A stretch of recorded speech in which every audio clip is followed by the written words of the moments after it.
दिन अचानक घरेलू नोक झोंक की वजह से मियाँ बीवी में लड़ाई हो गई। बीवी अपने गुस्से पर काबू न पाते हुए शौहर से कहने लगी कि तुम अगर मर्द के बेटे हो तो मुझे तलाक दो। मैं तुमसे बहुत ज़्यादा तंग आ चुकी हूँ और अब मैं तुम्हारे साथ एक सेकंड भी नहीं रह सकती। शौहर खामोशी से उसकी बात को नज़रअंदाज करने की कोशिश कर रहा था, लेकिन बीवी ने दोबारा कहा, अगर तुम मर्द हो तो मुझे तलाक दो। हालांकि इसकी बीवी एक नेक और अच्छी सीरत वाली खातून थी, लेकिन गुस्से की हालत में वो बेकाबू हो गई थी। इस मौके पर शैतान भी मियाँ बीवी को एक दूसरे से अलग करने की पूरी कोशिश में होता है।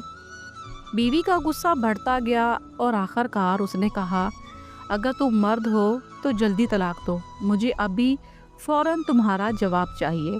शौहर ने मजबूर होकर एक कागज़ पर चंद सतरें लिखी, उसे एक लिफाफे में रखा और बीवी के हाथ में देते हुए कहा, ये वो दरवाज़ा है जिससे तुम मेरे साथ आई थी।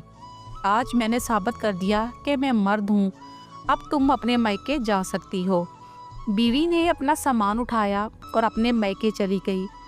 जब ये बात लोगों में फैली तो किसी को यकीन नहीं आ रहा था कि एक नेक और महज़्ज़ब इंसान अपनी बीवी के साथ ऐसा सलूक कर सकता है। बीवी अपने मायके में वक्त गुजारती रही, लेकिन आहिस्ता आहिस्ता उसे तन्हाई महसूस होने लगी।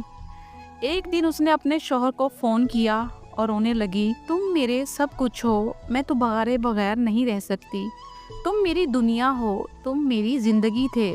शौहर ने जवाब दिया, नहीं, ये सब तुम्हारा अपना ही फैसला था, अब तुम मुझे बार बार कॉल करके तंग ना करो। लेकिन जब बीवी ने बार बार इसरार किया तो शौहर ने पूछा कि अब तुम क्या चाहती हो।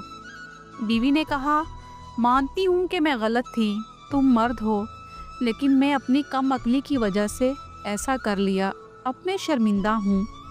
शौहर ने कहा, ये तो तुम्हारा मुतालबा था जो मैंने पूरा कर दिया, अब जब तुमने अपनी गलती तस्लीम कर ली है तो वो लिफाफा खोलो जो मैंने तुम्हें दिया था। बीवी ने फ़ोन होल्ड पर रखा और फ़ौरन वो लिफाफा उठा कर लाई। जब लिफाफा खोलकर उसमें से कागज़ को पढ़ा तो इस पर लिखा था कि मेरी प्यारी शरीके हयात, हमारे दरमियान जो भी मसाइल हैं उनका हल तलाक नहीं।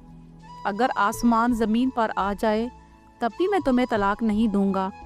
ये पढ़कर बीवी रो पड़ी और कहने लगी, ऐ मेरे सरताज, आप तो मर्दों के भी मर्द निकले।